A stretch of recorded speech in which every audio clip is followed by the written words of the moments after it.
इसको प्रोग्राम्ड और non programmed decision making कहते हैं। प्रोग्राम डिसीजन मेकिंग जो है रूटीन बाइंग है, और नॉन प्रोग्राम डिसीजन मेकिंग जो है नॉन रूटीन बाइंग या डिसीजन है। ठीक है। अब रूटीन में जो नॉन रूटीन बाइंग डिसीजन है उसके लिए एक साइकिल बनाया गया है कि जनाब अगर इस साइकिल पे आप चलें तो उम्मीद है कि you will take a better better decision. ये रैशनल साइकिल है। क्या रैशनल साइकिल है कि आप सबसे पहले एनालाइज द प्रॉब्लम। आपका प्रॉब्लम क्या है? आपका प्रॉब्लम ये है कि आप रेंटेड हाउस में रह रहे हैं, 30 साल से रेंटेड हाउस में रह रहे हैं, this is the problem, and you want to go to your own house. अच्छा जी, ठीक है, ये हो गया, प्रॉब्लम डिफाइन हो गया। पैसे कितने हैं आपके पास? आपके पास 1 करोड़ है। अब अपार्टमेंट देखने जाते हैं, 2 करोड़ रुपए से कम का अपार्टमेंट नहीं मिल रहा फॉर एग्जाम्पल। तो आप फिर उसको क्या प्लान करते हैं कि यार ठीक है, मैं 2 करोड़ वाला अपार्टमेंट मेरे मतलब का है, वो भी रोड फेसिंग या वेस्ट ओपन या 4 कमरे वाला या 3 कमरे वाला, जो भी आपके रिक्वायरमेंट्स है वो आपको मिल रहा है। बट तो फिर आप क्या करते हैं, ठीक है मैं 1 करोड़ अपफ्रंट पे करूंगा, 1 करोड़ को मैं लीज करा लेता हूँ, क्योंकि मैं रेंट भी तो दे रहा हूँ। ये आपने एक ऑप्शन जनरेट, फिर ऑप्शन पे भी नहीं है। तो सबसे पहले आप प्रॉब्लम का स्कोप डिफाइन करते हैं कि प्रॉब्लम का स्कोप क्या है। प्रॉब्लम ये है कि मैं किराए के घर में रहता हूँ। जब कोई हमारे ओनर्स के साथ इश्यू होता है, वो कहता है घर खाली कर दो, फिर मुझे दूसरा ढूंढना पड़ता है, उसमें मुझे कॉस्ट लगती है, सामान की टूट फूट होती है, टाइम ज़ाया होता है, और I keep on doing this. तो अगर मेरा अपना घर होगा तो उसको मैं सही तरीके से मेंटेन भी कर पाऊंगा। किराए के घर को ज़ाहिर है लोग इतना मेंटेन नहीं करते, तो और फिर उसमें मैं आराम से रहूंगा, कंफर्ट रहेगा, कोई मुझे वहां से निकालेगा नहीं। इन सब इश्यूज की वजह से आप कहते हैं मैं अपना घर ले लेता हूँ। अपना अपार्टमेंट लेने के लिए फिर आप, यानी आपका प्रॉब्लम डिफाइन हो गया कि ये प्रॉब्लम है। अब आप जनरेशन ऑफ सोल्यूशन करते हैं। मैं अपार्टमेंट के लफ्ज एक्चुअली गलत बोल रहा हूँ, आपको उसको रहने के लिए परमानेंट जगह नहीं है।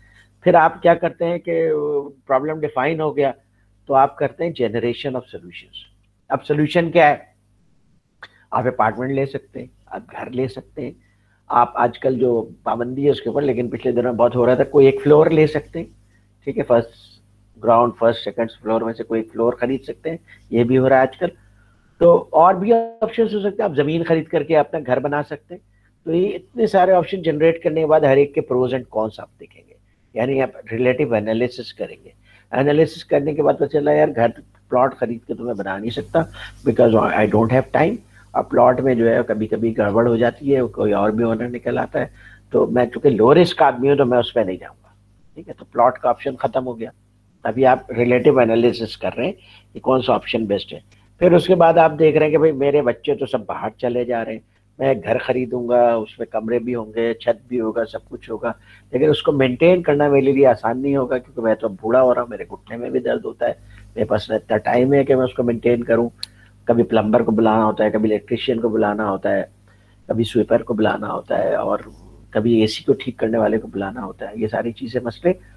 तो फिर मैंने सोचा कि चलो मैं अपार्टमेंट ले लेता हूँ, उसमें सिक्योरिटी का मसला भी हल हो जाएगा, और वहाँ पे 24 आवर्स ऑलमोस्ट प्लम्बर और इलेक्ट्रीशियन ये सब अवेलेबल होते हैं, तो मेंटेनेंस की प्रॉब्लम नहीं होगी। तो मेरी रिक्वायरमेंट के लिहाज से, यानी मैं इस एज में हूँ कि मेरे बच्चे शादी कर चुके हैं, apartment is a good decision for me. लेकिन दूसरे केस में अपार्टमेंट में not be a good decision for you, ये आपका अपना केस है। तो एक ही सिचुएशन में तो फिर मैंने कहा कि भाई मैं एक अपार्टमेंट ले लेता हूँ। अब अपार्टमेंट कहाँ पे लूँ? क्योंकि मेरे बच्चे स्कूल में नहीं पढ़ते, कॉलेज में नहीं पढ़ते, यूनिवर्सिटी में नहीं पढ़ते, सब ग्रोन अप हो चुके हैं। तो अगर मैं थोड़ा सा दूर भी अपार्टमेंट ले लूँ तो मेरे लिए इतनी प्रॉब्लम नहीं है, मगर रिफ्रेशिंग जगह हो, वहाँ का एटमोसफेयर अच्छा हो, पोल्यूशन ना हो रही हो। तो देयर फोर मैंने कहा कि मैं यहाँ पे अपार्टमेंट, ये मेरे डिसीजन मेकिंग का क्राइटेरिया डेवलप हो रहा है अकॉर्डिंग टू माई रिक्वायरमेंट्स। और फिर मैं एक डिसीजन ले लेता हूँ। डिसीजन लेने के बाद फिर एक्वायर कर लेता हूँ। एक्वायर करने के बाद मैं पोस्ट परचेज एनालिसिस करता हूँ या पोस्ट डिसीजन एनालिसिस करता हूँ। फिर उसमें से जो लर्निंग होती है वो अपने दिमाग में फीडबैक रख लेता हूँ कि आइंदा जब मैं ये काम करूँगा तो ये मेरी लर्निंग्स है। तो ये होता है रैशनल डिसीजन मेकिंग का प्रोसेस। तो ये प्रोग्राम डिसीजन मेकिंग कहलाता है, एक जो सिंपल है, जो आप डिसीजन रूटीन मैटर, पहले सुबह उठ रहे हैं, आपने मुंह धोना है, तो इसके लिए आपको कोई डिसीजन लेने की जरूरत नहीं है कहाँ जाके मुंह देना है और कैसे मुंह देना है, बिकॉज आपने इतनी दफा दुनिया में ये काम किया है कि it is a programme decision. ठीक है, ये टूथपेस्ट है, ये ब्रश है, आपने कर लिया, इज ए प्रोग्राम डिसीजन। इस तरह और जितने भी आप आम डिसीजन लेते रहते हैं, प्रोग्राम डिसीजन है। जैसे आप डाइन आउट के लिए जाते हैं, तो आप ज्यादा हाई रिस्क आदमी है तो नए रेस्टोरेंट में चले जाते हैं। मेरे तरह का आदमी जिस रेस्टोरेंट में जाता है उसी में जाता रहता है। मैं लो रिस्क का आदमी, तो आप नए रेस्टोरेंट में जाते हैं, बाद वक्त आपका बहुत अच्छा एक्सपीरियंस होता है, wow factor, high risk high return. अब बाद वक्त आप कहते हैं यार मैं इधर गलत आ गया, ठीक है, तो हाई रिस्क नो रिटर्न ये भी होता है, हाई रिस्क नहीं होता है।